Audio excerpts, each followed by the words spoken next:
Si tienes más de 30 años, eres un hombre ocupado que tiene carga laboral, tiene familia, tiene responsabilidades, intentas seguir un plan de un competidor de culturismo de cualquier otra disciplina a tu vida y no estás viendo resultados, el problema no es el plan. El problema es que el plan no se adapta a tu vida.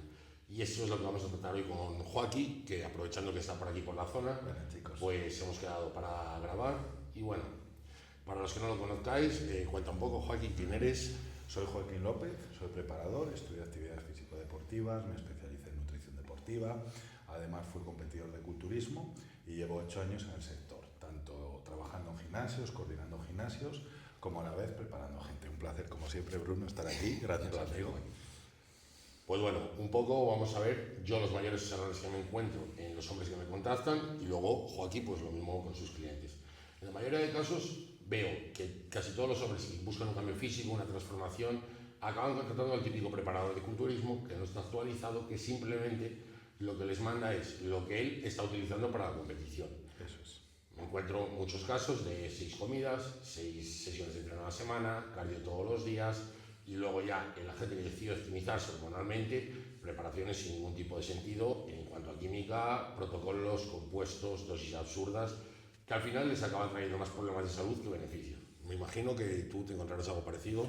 Sí, vemos cada vez más casos de gente que utiliza macrodosis de química que no están adaptados a ello, que utilizan compuestos exóticos, que hacen dietas hiper mega restringidas, cuando estamos hablando también de gente pues, que es padre de familia, que tiene hijos, que tiene un trabajo muy demandante y que esto está generando una adherencia nula al programa. Entonces, no todo tiene que ser hiper mega cuadriculado o hiper mega experto en ese aspecto, sino que tiene que ser algo que sea adherente a largo plazo, porque al final lo que buscamos en este caso es algo a largo plazo. Esto es un deporte longevo y los cambios no llegan de la noche a la mañana, llegan de años de trabajo y de una buena estructura. El mayor error que yo me encuentro, que me imagino que será parecido, es dietas súper restrictivas en cuanto a carbohidratos. Cuando sea el desempeño que tengas profesional, bien sea por desarrollo cognitivo, el cerebro consume muchísima glucosa, o bien en tema de carga física, al final me imagino que te encuentres algo parecido, que cualquier hombre promedio en su vida normal requiere el doble de carbohidrato del que le están pautando. Totalmente. El tema que es que se tiende a demonizar el carbohidrato, a pensar que los típicos mitos de los 80 de que el carbohidrato engorda y demás, cuando el carbohidrato es algo totalmente necesario. Es tan necesario que si el cuerpo detecta que no hay glucógeno, lo fabrica él mismo de otros sustratos energéticos. Además, tener en cuenta que hay gente con mucho estrés, con trabajo muy demandante y demás, el carbohidrato por la noche puede inducir al sueño y mejorar ese descanso. Ahora que comentas ese tema, yo me he encontrado muchos problemas en cuanto a niveles hormonales, incluso en gente que no utiliza ningún tipo de farmacología, por ese mal descanso, que realmente están entrando ya, lo primero, en una desnutrición, lo segundo, la falta de carbohidratos les impide dormir bien, todos sabemos que la mayor producción de hormonas se produce por la noche, también se les dispara el cortisol y eso al final es la pescadilla que se muerde la cola porque acaban con hipotiroidismo, hipogonadismo, me imagino que te encuentras cosas similares. Sí, cada vez más. Una desnutrición severa, lo cual lo conduce a un hipogonadismo, que algunos pueden ser reversibles, pero otros no. Lo que se conoce como tumba metabólica muchas veces. Una ralentización muy notoria a nivel del metabolismo, lo que explicabas, hormonas tiroideas hechas mierdas, sensibilidad a la leptina por las nubes, aumentando mucho ese hambre, esa adherencia, predisposición entonces a generarse también atracones debido a la restricción del déficit. Esto puede inducir a trastornos alimenticios. Es un poco la pescadilla que se muerde la cola en ese aspecto. Ahora que dices lo de los atracones y la sensibilidad a la leptina, me he encontrado algunos casos. En muchos casos el ayuno intermitente puede ser interesante por el tema de salud o de adherencia. Sí. En otros muchos me encuentro que quieren meter ayuno intermitente y realmente luego es un descontrol a lo largo de la tarde. Sí, es muy frecuente, es muy frecuente. Además, el tema de abusar de los ayunos y demás puede inducir a una deshidratación severa, que esto es algo que no te comentan, incluso muy a largo plazo, juntado con un déficit demasiado excesivo, lo que hablábamos, muy poco carbohidrato en la dieta, puede incluso generar cólicos a nivel de la vesícula y demás a largo plazo, que esta es la parte B del ayuno que no te comentan. Entonces el ayuno puede ser una herramienta interesante para generar adherencia en gente pues, que responda mejor a la hora de pues, esos temas como en un estado de ayuno, por así decirlo, o que prefiere ingerir más las calorías por la tarde, por un momento X o Y, pero el hacer demasiado restringido o hacer ayunos demasiado extensos es que generalmente propicia muchísimo lo que hemos hablado antes de trastornos alimenticios. Al final buscan medidas compensatorias, cuando es una herramienta para inducir un déficit, ¿no? Claro, al final Creo que el problema siempre es el mismo, o sea, la raíz del problema. No hay un plan. Eso es. Introducimos herramientas, pues en este caso el ayuno, como luego ahora los análogos de GLP-1 que están tan de moda, metemos, o incluso propia farmacología, queremos suplir con una TRT que no necesitamos, Sí. que al final ya deja de ser una TRT tampoco. No, es que estoy en TRT y no pierdo grasa de la barriga. Sí, sí. Ya, pero es que duermes 2 horas, tienes resistencia a la insulina, estás en tumba metabólica. Sí, y luego llaman TRT a lo que le sale de los huevos. Llaman TRT a 250 de texto a la semana cuando es un cruce, es un ciclo realmente. Claro. Luego entonces mucha gente está muy perdida. Está usando dosis suprafisiológicas, sin ningunos protectores de nada, sin hacerse analíticas previas. Y luego, ¿qué pasa? Que el cuerpo te va dando señales de aviso, como insomnio, irritabilidad, incluso problemas a nivel de líbido. Van ignorando esas señales diciendo, bueno, es normal, la retención hídrica también. Sí. Y llega un punto que te pega una hostia y dices, sepas, ¿qué ha pasado aquí? Yo, de las peores cosas que me he encontrado, fue un caso concreto hace no mucho, que se ponía 1 gramo de Nevido, o sea, de un decanato de testosterona. Claro, le pautaban una ampolla. Sí. Bueno, Nevido no, en España creo que Reandrón, perdón. Sí. Se lo tenía pautado cada 12 semanas. Sí, me ha venido un cliente con el mismo problema. Claro, algunos no lo entenderéis, el pico del undecanoato se alcanza a los 7 días, vas a estar la segunda semana como Superman, porque tienes 1 gramo dentro. Es decir, para que os hagáis una idea, la producción fisiológica de un hombre promedio de 20 a 30 años es entre 8 y 12 miligramos diarios.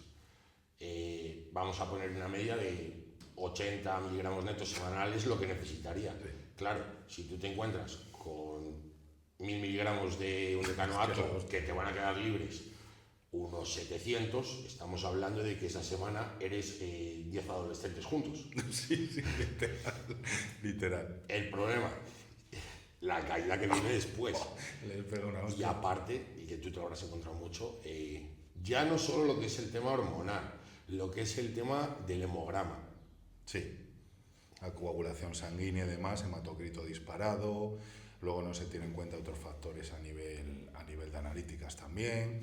Es que hay parámetros en la analítica como marcadores inflamatorios, como proteína C reactiva, homocisteína, además, que realmente no se suelen pautar en analíticas y son marcadores bastante fiables a nivel de... Yo me pasa mucho, me imagino que también cuando yo les mando los parámetros a pedir, me dicen, la mayoría no los había escuchado en mi vida. Sí, muchos médicos dicen, ¿qué cojones es esto? Pero, o sea, incluso lo que hablamos de que viene gente incluso de endocrinos. Sí, pero bueno, ya lo habrás visto. Ha llegado con esto no queremos echar hate a los médicos, ni a endocrinos, ni nada.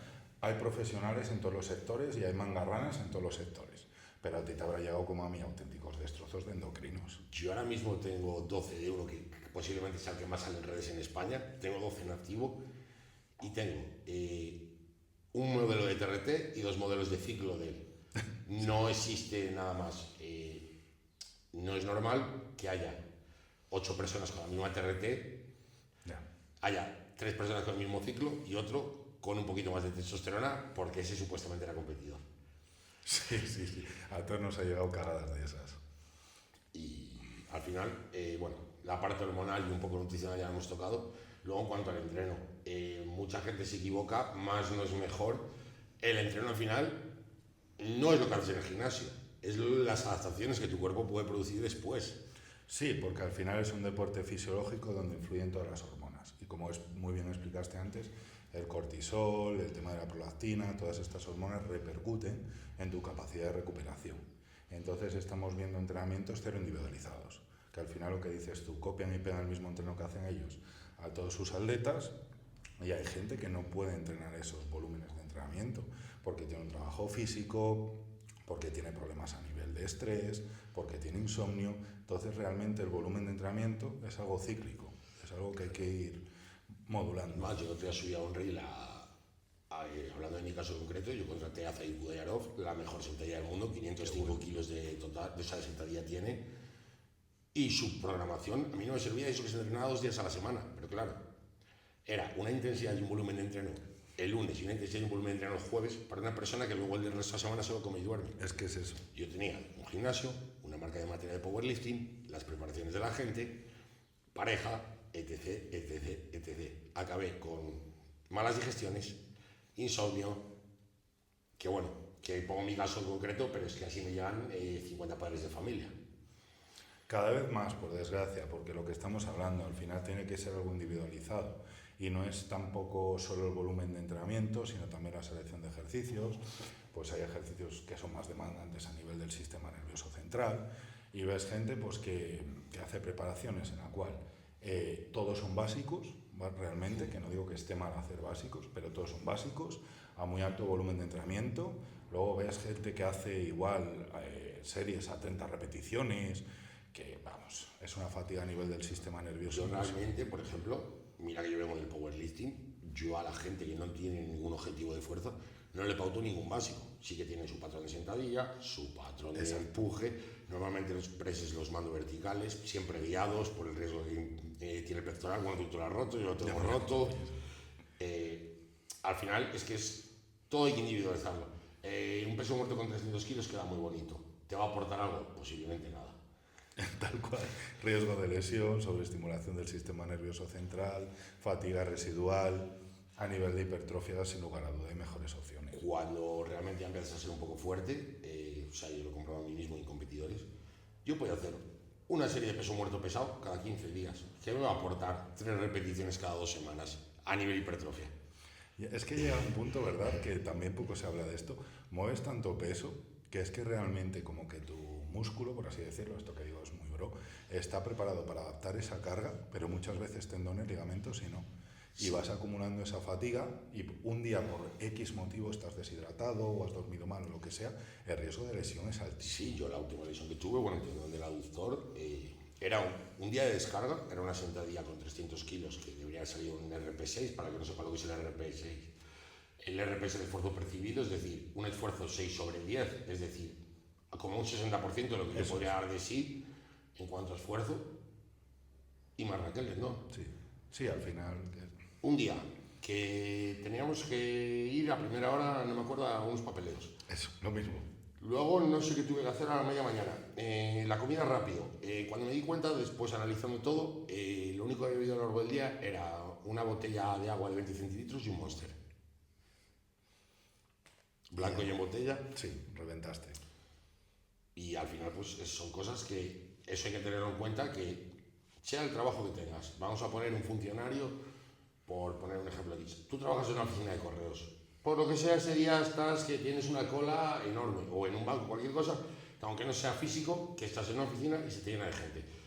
Se te olvida beber. Te has tomado 3 cafés porque vas saturado. La cafeína también deshidrata. Al final, has pasado el día estresadísimo, ya un nivel de cortisol alto, ya vas medio inflamado, no has bebido nada. ¿Qué pretendes hacer a las 7 de la tarde? Sí, necesitas al final hacer una pequeña recuperación, reset. Es que el propio cuerpo, digamos, que te va indicando realmente. Yo siempre abogo, es más, 3 o 4 días por semana, en algunos casos 2, y les doy la disponibilidad, les digo que si ese día no es, no vayas. Eso es, totalmente.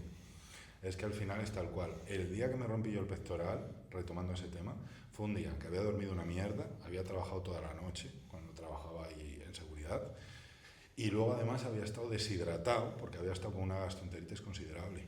Y luego encima, es que lo que dices tú, fue un 60% de mi IRM. Fue un peso que manejaba bien y no avisó, tío. Rompió el pectoral 5 centímetros de rotura al lado del tendón. Entonces es algo muy frecuente.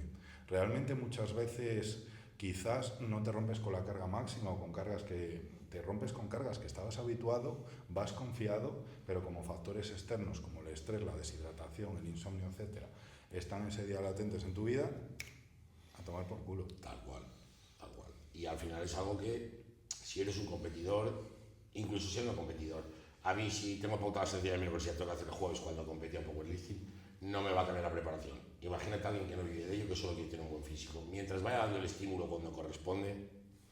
Que sí, al final el plan perfecto, por así decirlo, no existe. Bueno, el perfecto es el que se adapta a ti. Lo que dice Bruno. Hay días que puedes dar un 80%, habrá días que puedes hacer un 60%.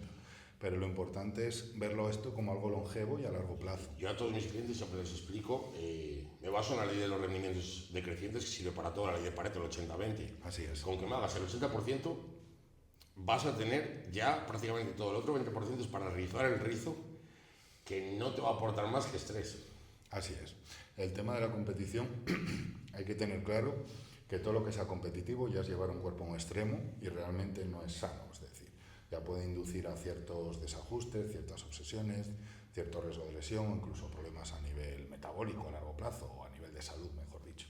Pero en este caso, para una persona pues, que trabaja en una oficina, que busque estar un poco bien, que busque calidad de vida, no necesita llegar a esos extremos realmente. Para nada. O sea, lo primero que hay que tener claro es que diferenciar deporte de actividad física. Eso El es. deporte llevado a la competición no es salud. Ningún deporte. Eso Me da es. igual que se usen sustancias que no se usen. Tú quieres que tu cuerpo vaya a todo lo que da en esa disciplina deportiva. Y que un cuerpo vaya a todo lo que da implica que deja otras carencias en otras muchas áreas. Exactamente. Incluso con el deporte que, como dice Bruno, que no se usa sustancias. Igualmente hemos hablado antes de hipogonadismos inducido por un déficit calórico muy excesivo a lo largo del tiempo. Ese es un riesgo que puede asumirse también en deportes como el culturismo natural o problemas de tipo metabólicos o TCAs a largo plazo, también problemas psicológicos asociados a esos TCAs. Digamos que todo lo que sea competición, la salud siempre pasa a un segundo plano en comparación al rendimiento. Y esto es algo que hay que tener muy en cuenta y por eso hablamos nosotros también de la adherencia en gente que quiera estar bien por dentro, por fuera y sobre todo aquí.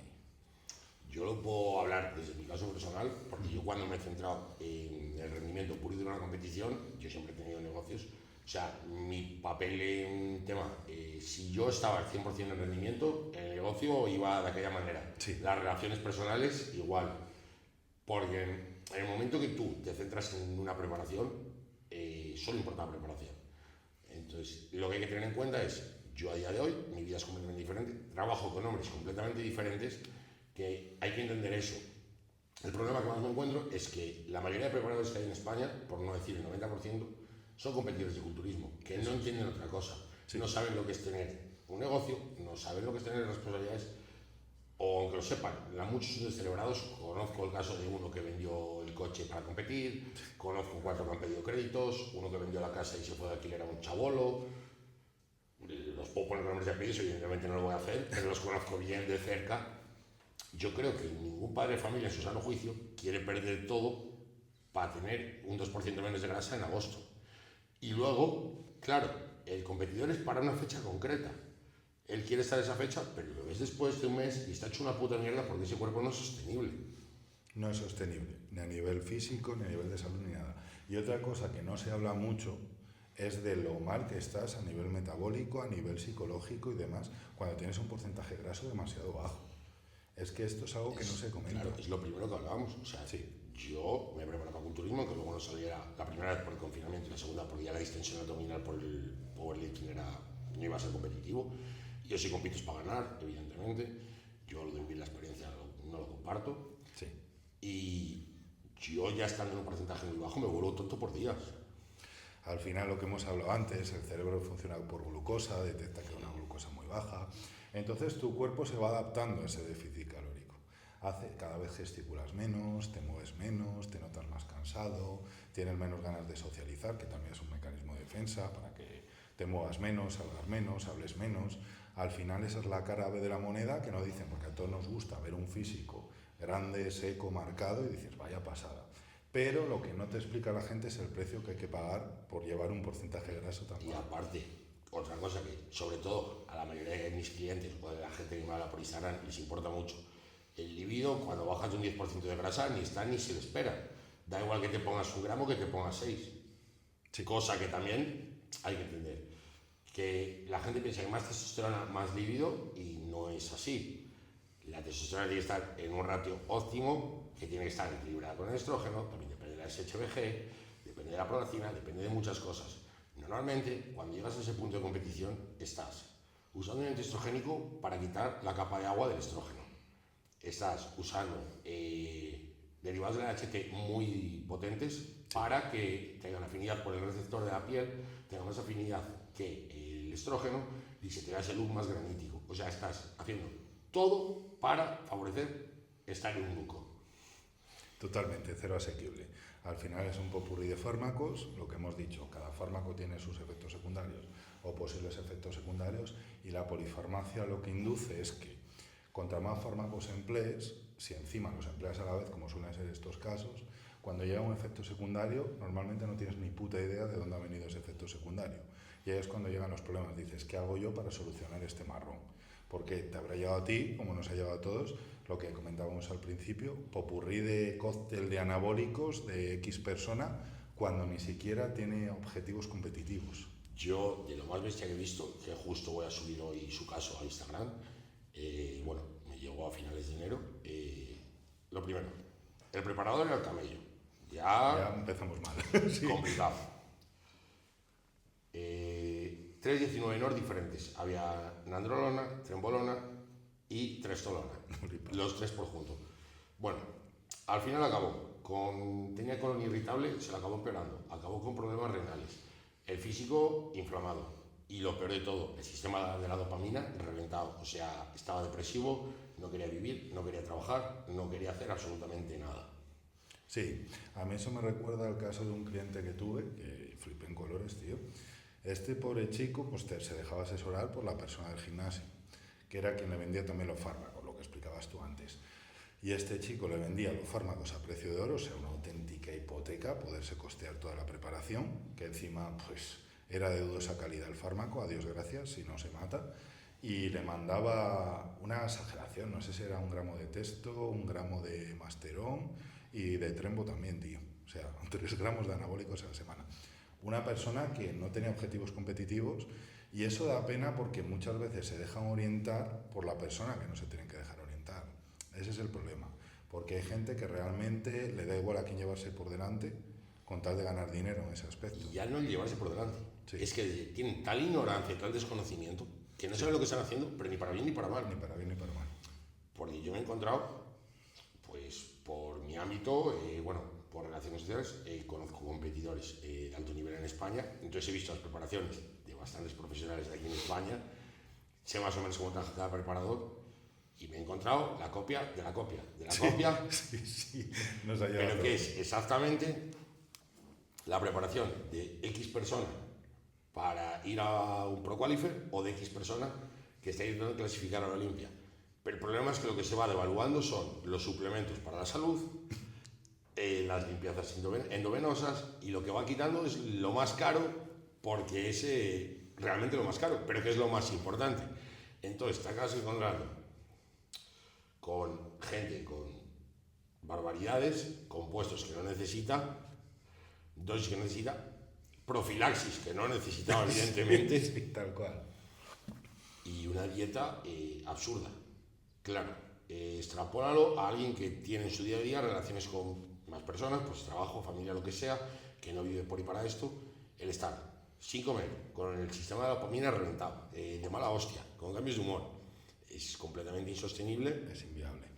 Y lo que me he encontrado es que ahí el físico ya entra en tal estrés que empieza a responder del revés. Sí, no reacciona.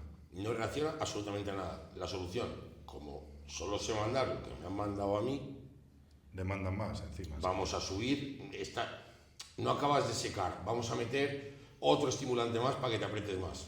Y el sistema nervioso hecho mierda. Buah, se te han ido 2 kilos, te veo más blando. Vamos a subir este andrógeno.